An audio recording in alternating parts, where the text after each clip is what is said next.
الجنہ آواز بلند اللہم صلی علی محمد وآل محمد.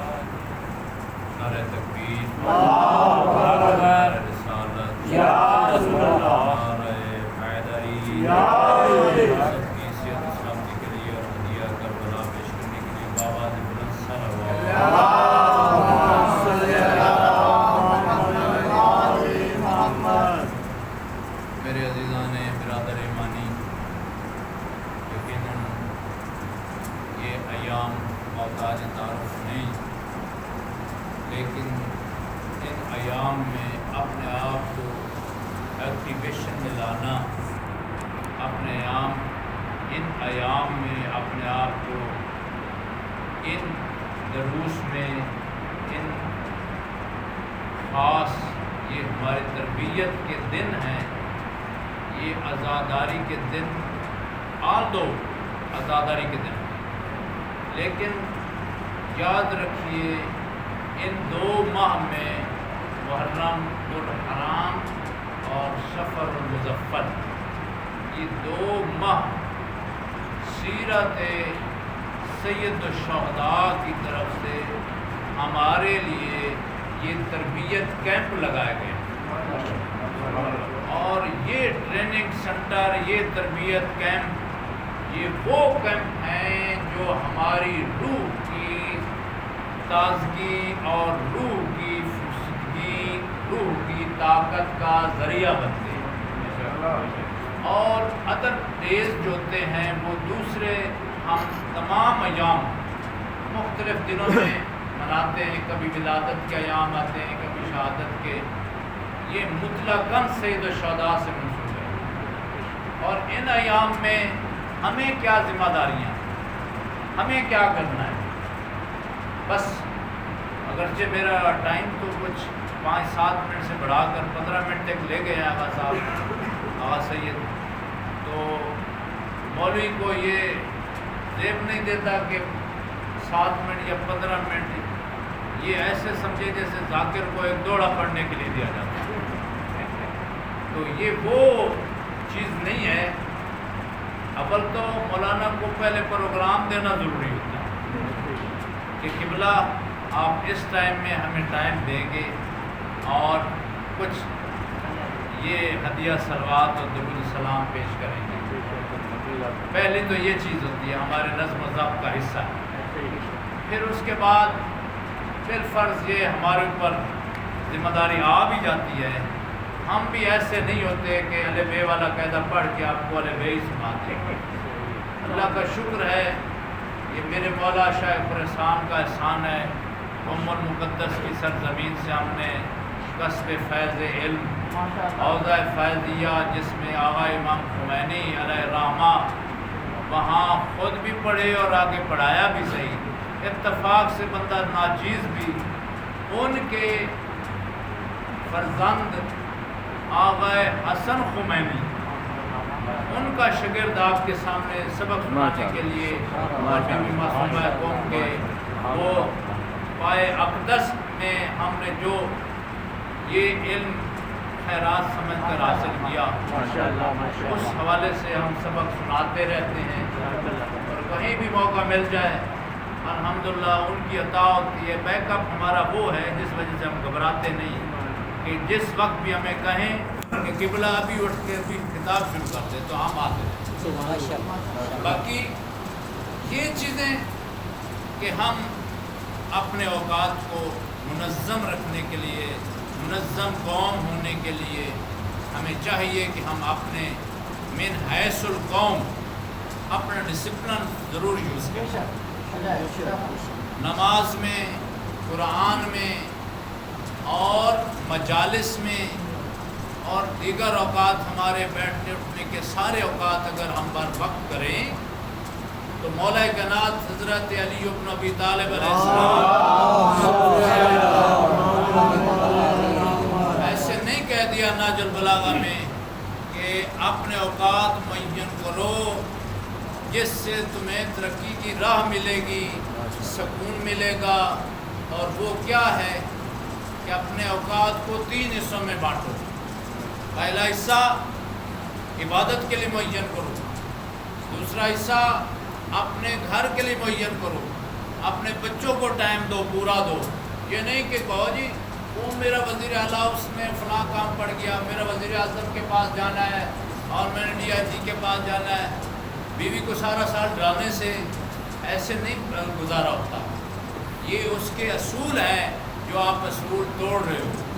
جب گھر میں اصول توڑ دیے جائیں تو با اصول زندگی کبھی نہیں نصیب ہوتی۔ لہذا اپنے گھر میں، اپنے وقت میں، اپنے بیوی بچوں کو جو ٹائم دیا ہوا ہے اس میں خیانت نہیں کرنا، اس کو وقت پورا دینا ہے۔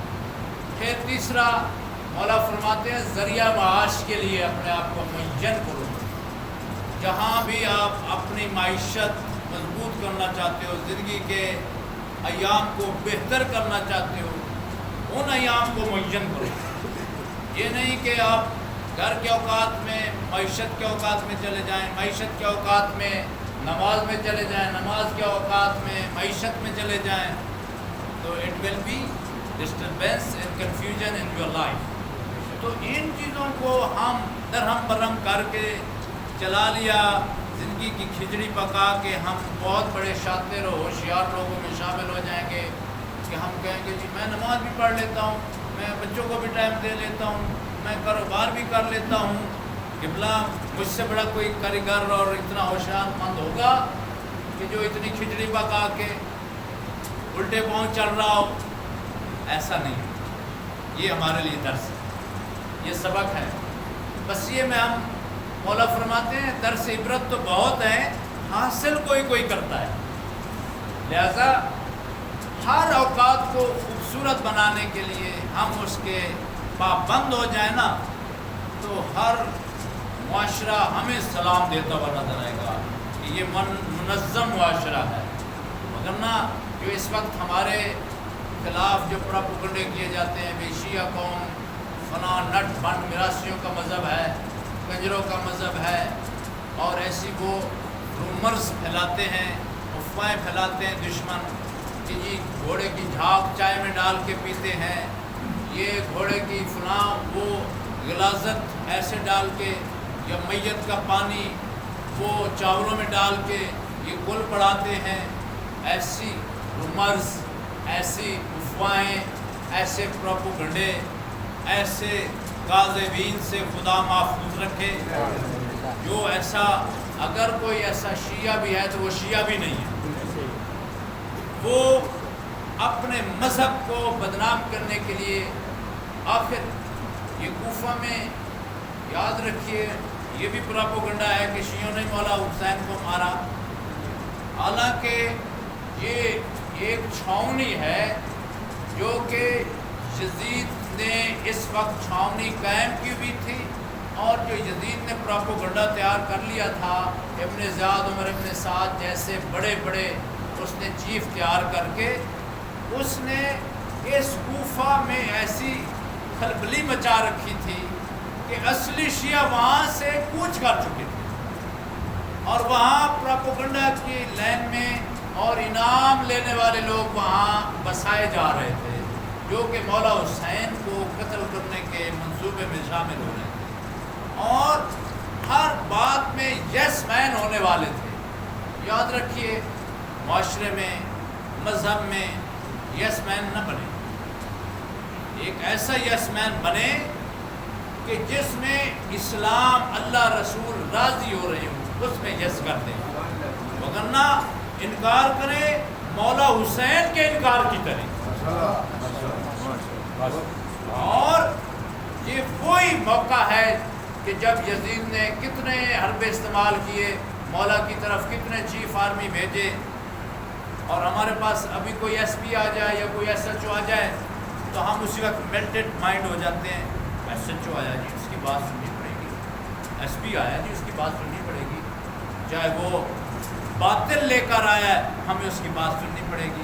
بات سننا اور بات ہے، لیکن عمل کرنا ویسے عمل کرنا جیسے میرے آقا حسین علیہ السلام نے عمل کر کے دکھایا، اور حق پر عمل کیا ہے، اور ایسا حق پر عمل کیا ہے کہ قرآن کو خود گواہی دینی پڑی۔ یہ یوم عاشور ایک کامیابی کا دن ہے، یوم عاشور ناکامی کا دن نہیں ہے۔ اسلام کو ایسی کامیابی ہوئی ہے کہ اسی دن سے حسینیت زندہ باد ہو گئی اور یزیدیت مرد آباد ہو گئی۔ اس سے بڑی کامیابی اسلام کو کہیں نہیں ملی۔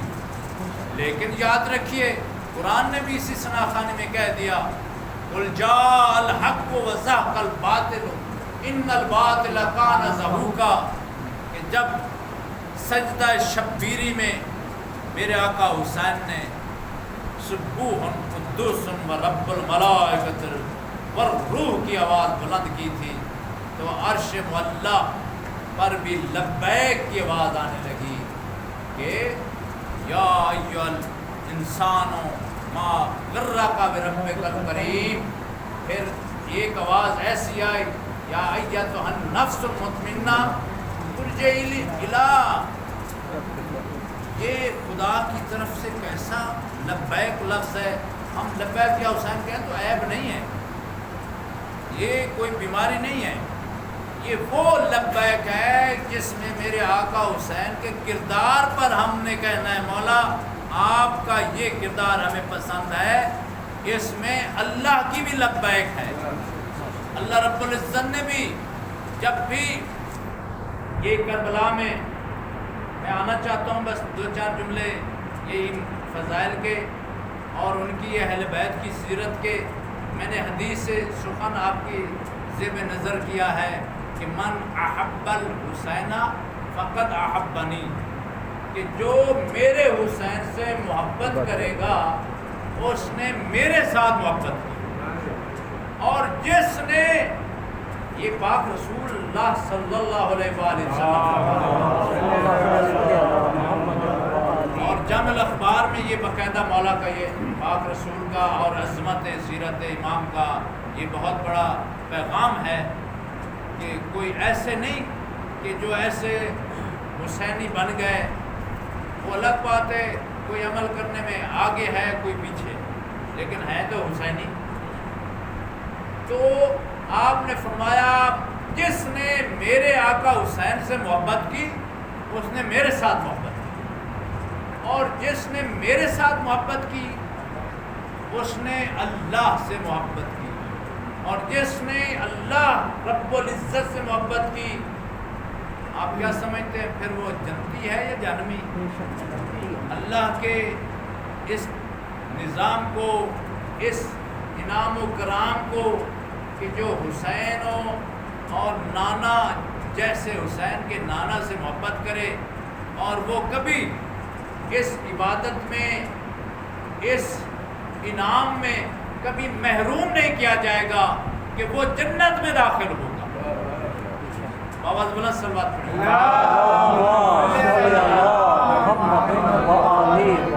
یہ تو ہے ان کی سیرت، لیکن ہم نے، میں اکثر کہا کرتا ہوں اللہ کو مان تو لیا، اللہ کی کبھی مان نہیں، کبھی وہ تو چاہتا ہے روزانہ میری مانو، پھر اس کے بعد رسول کو بھی مانا، رسول کی بھی کاش مانی جاتی تو آج کربلا نہ ہوتی۔ پھر میں کہتا ہوں بہت بڑے رسول سے محبان اتنے عروج میں آ گئے کہ علی سے محبت کرنے لگ گئے، اور علی سے بھی میں کہتا ہوں اگر علی سے بھی اتنی محبت تھی اور آج بھی ہم علی علی کر کے اٹھتے بھی ہیں بیٹھتے بھی ہیں، ہمیں اللہ اور رسول کا کنسیپٹ نہیں رہتا، ہمیں یا علی بس جب گرتے ہوئے تو ذاکر بھی ہمیں سناتے ہیں، بچپن سے ہم سنتے آ رہے ہیں جب انسان، یہ وہ ایک شعر انہوں نے پڑھتے رہتے ہیں نا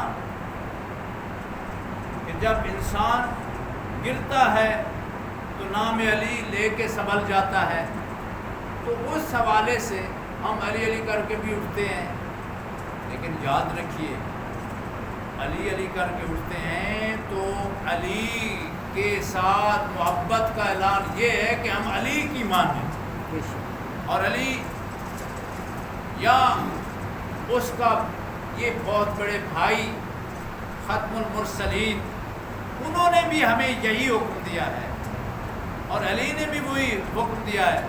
کیا حکم دیا ہے؟ کہ توحید بتائیے ہمیں، کہ وہ اللہ وحدہ لا شریک کو ایک مان. اللہ وحدہ لا شریک وہ مومن بھی ہے، محمن بھی ہے، عزیز الجبار بھی ہے، ستار العیوب بھی ہے، غفار الذنوب بھی ہے، اول بھی ہے، آخر بھی ہے. ہم اس کی عظمت کو پہچانیں. تو سارا کا سارا یہاں سے کریڈٹ سیدھا اس کریم اللہ کی طرف جاتا ہے جو ہمیں انہوں نے سیرت سبق سکھائے ہیں.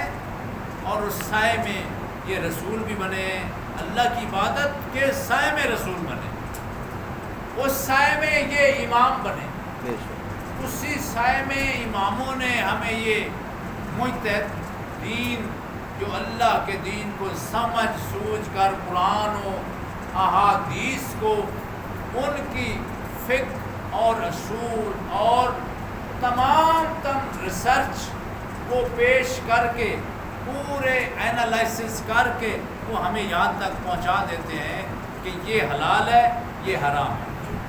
اور ازل سے ابد تک وہ اس سیرت پر عمل کر رہے ہیں کہ جو رسول پاک نے فرما دیا کہ حلال و محمد حلال و حرام و محمد حرام الی یوم القیامہ. یہ حشر تک حضرت محمد مصطفیٰ صلی اللہ علیہ وسلم کا شریعت میں حلال کیا ہوا تا حشر حلال رہے گا، اس کو کوئی حرام نہیں کر سکتا. اور ان کا حرام کیا ہوا تا حشر حرام رہے گا، تا قیامت حرام رہے گا. حرام کو کوئی حلال نہیں کر سکتا. اس میں مجتہد کی بھی جرت نہیں ہے کہ وہ حلال کو حرام کر دے، اور اس میں مجتہد کی یہ بھی جرت و ہمت نہیں ہے کہ حرام کو حلال کر دے. ایک مجتہد ہم سے کئی درجہ بلند اور علم میں آگے عالی کہ وہ اس کی ساری زندگی 90 سالہ زندگی ہوتی ہے، 90 سالہ زندگی ہوتی ہے جو ساری کی ساری اس نے اس پر خرچ کی ہوتی ہے. اور اس کا ہم 2 لفظ میں کہہ دیتے ہیں یہ جی فلاں مجتہد نے ایسے کہہ دیا، ایسے کہہ دیا. کیا اختلاف ہے، کیا آپس میں ویلیشن ہے، یہ کیا چیز ہے؟ آپ کون ہے اور میں کون ہوں اس کو چیلنج کرنے والے؟ یا تو آپ اتنے پڑھ لیں تو پھر آپ کہیں جی یہ کیا ہے، ویلیشن ہو رہی ہے کہ فلاں نے یہ فتویٰ دے دیا ہے، فلاں نے یہ فتویٰ. حلال اور حرام ان دونوں میں سب مجتہدین کا فتویٰ ایک ہوتا ہے. فتویٰ کہاں تھوڑا سا فرق آتا ہے، جہاں مستحبات جو کہ حلال اور حرام سے ہٹ کر چیزیں ہوتی ہیں کہ یہ آپ کے لیے فار ایگزامپل کہ احکام 4 ہیں کہ واجب، مستحب، حرام، مکروہ اور مباح. ان کو کہتے ہیں احکام 5 اور احکام 4 بھی کہتے ہیں. اب ان میں احکام واجب تو یہ ہے کہ جس کو چھوڑنا، میری باتیں مزہ دے رہی ہیں؟ میں تھکا تو نہیں رہا؟ اگر میرے 15 منٹ پورے ہو گئے تو میں ادھر ہی بیٹھ جاؤں. ماشاء اللہ ماشاء اللہ. اللہم صلی علی محمد